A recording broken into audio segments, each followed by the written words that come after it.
If you read the email. So my original plan was to actually sing the theme song. When I ran that by Cindy, I got the eye roll. So I decided that that probably wasn't the best approach. All right, those of you, and you know who you are, that rejoiced when you read in the email about it being a short lesson, shame on you. But we're glad that you're here. We're glad that you're here anyway. Well, this is a great time of the year as we come to our conclusion in the study of Acts. We have Easter Sunday coming up in 2 weeks. It's March Madness, and if you're a Texas fan, I'm sorry. And then the Masters the second week in April. So if you're a fan of all things that we like, then it is a good time of the year.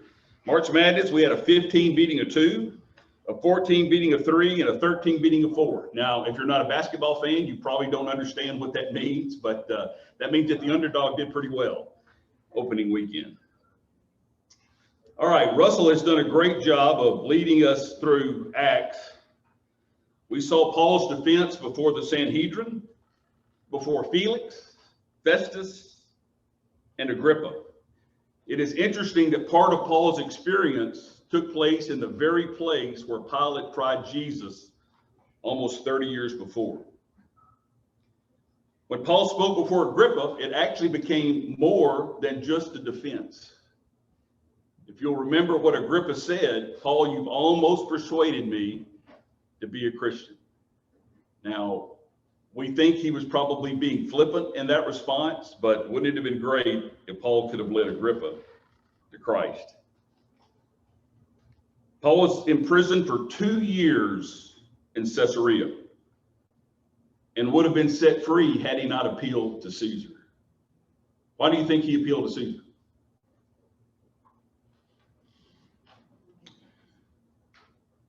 Remember in Acts 23:11, what did God tell Paul? That he would see him to Rome.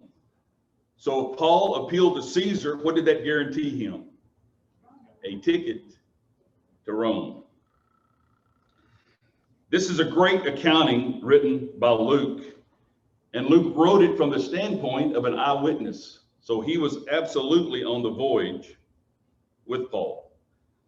We'll see that Paul's journey to Rome took him on 3 different ships. And we'll talk a little bit about that. One of the things is that the time of year that they sail was very late in the year.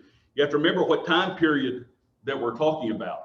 They didn't have the professor's coconut radio that they could call to shore if they got lost or needed to find something. Oh, come on. Those of you that watch Gilligan's Island, surely you remember the professor's coconut radio.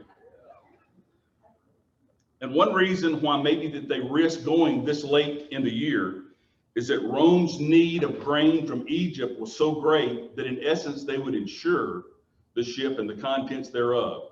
So sometimes it encouraged both merchants and captains to go ahead and make that trip, regardless of the fact that it was late in the year and very dangerous.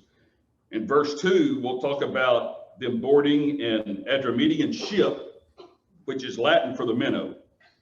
So, oh, come on, that's my best stuff. Come on. All right. So our readers are mostly out today. Anybody want to volunteer to read scripture, or I can read it if nobody wants to come up, and I understand that. Sean, come ahead. We'll go 1 through 8. Okay.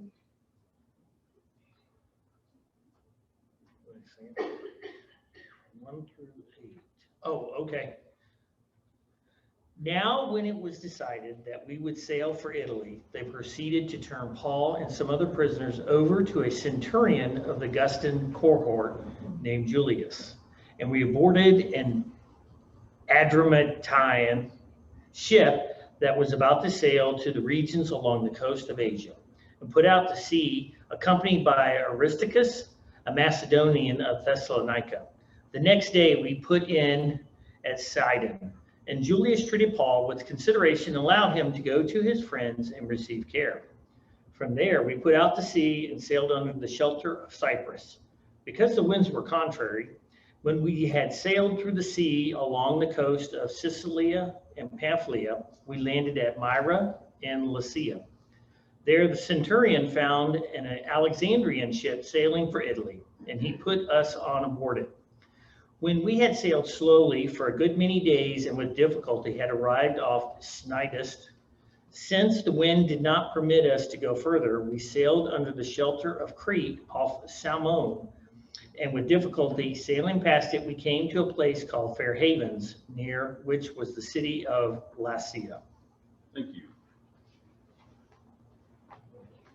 So if you'll run it back to the map, please, sir. So the shortest distance between 2 points is what? Straight line. Obviously, they were not sailing in a straight line. Here again, they weren't great navigators at this point in time. So you see, they actually sailed, instead of sailing south of Cyprus, in order to stay close to the coast, they actually sailed and went around the island of Cyprus to stay as close as they could to the shoreline. The prevailing winds at this time of year came from the northwest. So coastal ships had a very difficult time of handling the open ocean. So they sailed east around Cyprus and then north and west to stay close to the shore. It's a pretty big ship too, isn't it? It is. So I can see where they ran risk of running aboard, up Yep. on the land. Yep. Yeah. And here again, it was very, very elementary in what their abilities were to be able to navigate. Verse 9, when considerable time had passed and the voyage was now dangerous, since even the fast was already over, Paul began admonishing them, saying to them, "Men, I perceive that the voyage will certainly be with damage and great loss, not only of the cargo and the ship, but also of our lives." But the centurion was more persuaded by the pilot and the captain of the ship than by what was being said by Paul. The harbor where they were was not suitable for wintering, so the majority reached a decision to put out to sea from there. If somehow they could reach Phoenix, a harbor of Crete facing southwest and northwest, and spend the winter there. When a moderate south wind came up, thinking they had attained their purpose, they weighed anchor and began sailing along Crete closer to the shoreline. So Paul refers to the Day of Atonement. It was the only fast prescribed by the law. So if the fast in this year was the beginning of October, it meant that Paul left Caesarea in August or September and didn't arrive in Rome until the following March. So think about that. That's 6 months plus at sea. Then we get to the shipwreck. But before very long, a violent wind called Eurykilo rushed down from the land. And when the ship was caught in it, it could not head up into the wind. We gave up and let ourselves be driven by the wind. Running under the shelter of a small island called Cauda, we were able to get the ship's boat under control only with difficulty. So the ship's boat would have been a dinghy that they were pulling behind. After they had hoisted it up, they used supporting cables and undergirding the ship, and fearing that they might run aground on the shallows of Syrtis, they let down the sea anchor and let themselves be driven along in this way. The next day, as we were being violently tossed by the same storm, they began to jettison the cargo, and on the third day, they threw the ship's tackle overboard with their own hands. Since neither sun nor stars appeared for many days, and no small storm was assailing us, from then on, all hope of our being saved was slowly abandoned. When many had lost their appetites, Paul stood among them and said, "Men, you should have followed my advice and not have set sail from Crete, and thereby spared yourselves this damage and loss. Yet now I urge you to keep up your courage. There will be no loss of life among you, but only the ship. For this very night, an angel of the God to whom I belong, whom I also serve, came to me saying, 'Do not be afraid, Paul. You must stand before Caesar, and behold, God has graciously granted you all those who are sailing with you. Therefore, keep up your courage, men, for I believe God that it will turn out exactly as I have been told, but we must run aground on a certain island.'" So can you imagine what their reaction was? Despite the fact that Paul obviously had experience at sea, here they think they're going to die, and Paul's telling them that everything's going to be okay. So I think my mom is listening today. I talked to her early this morning about the lesson, and the overarching theme is the sovereignty of God. And she pointed out to me, but it also is a great example of God's mercy not just to Paul, but to all of those that were on the ship with him. The word Eurykilo is half Greek, half Latin, meaning east-north, and means a treacherous northeast wind. You're familiar with the term nor'easter that you hear out of the Boston and New York area? It's one of the worst storms that you can possibly have. And it appears that this is what they were facing. So the ship's dinghy, it wasn't really a lifeboat. It's what they would use to go back and forth to the shore. Evidently, because of the storm, it was filling up with water. So in order to save the boat, now why would they want to save that boat?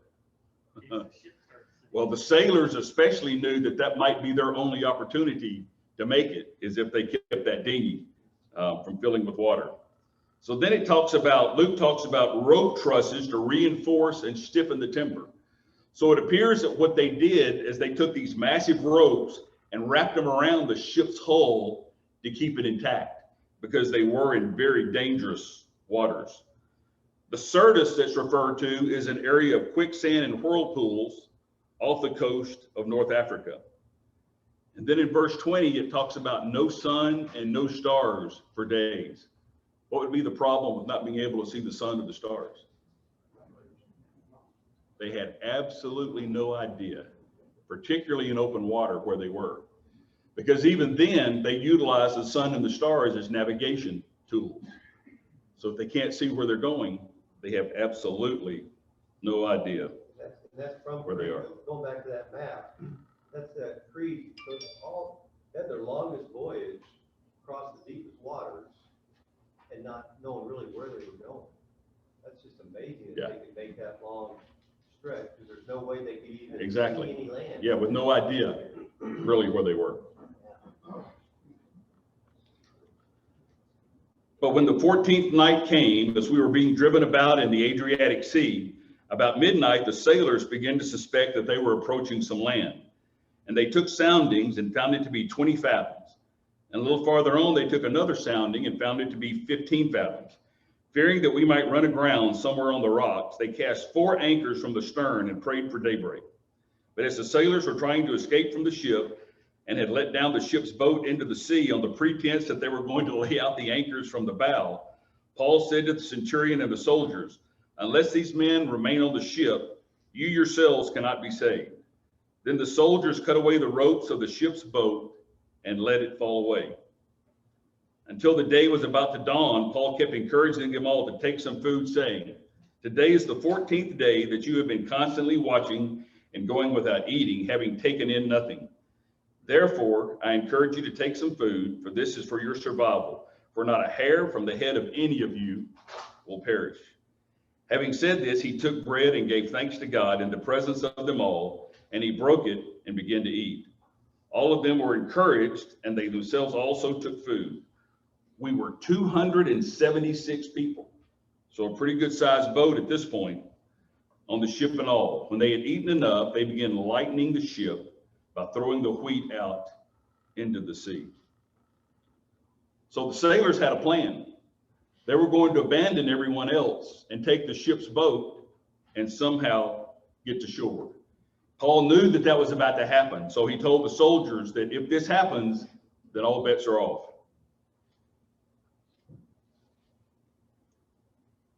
At this time, the Adriatic Sea was a name that applied to the Mediterranean east of Sicily, not just the Adriatic Sea that we know in the present day. Took sounding is literally hearing the land. So to determine the depth of the water, sailors tied a weight to a line and threw it overboard. Who knows what a fathom is? A fathom is approximately 6 feet. So the depth, 20 and 15 fathoms, were 120 feet and 90 feet, respectively.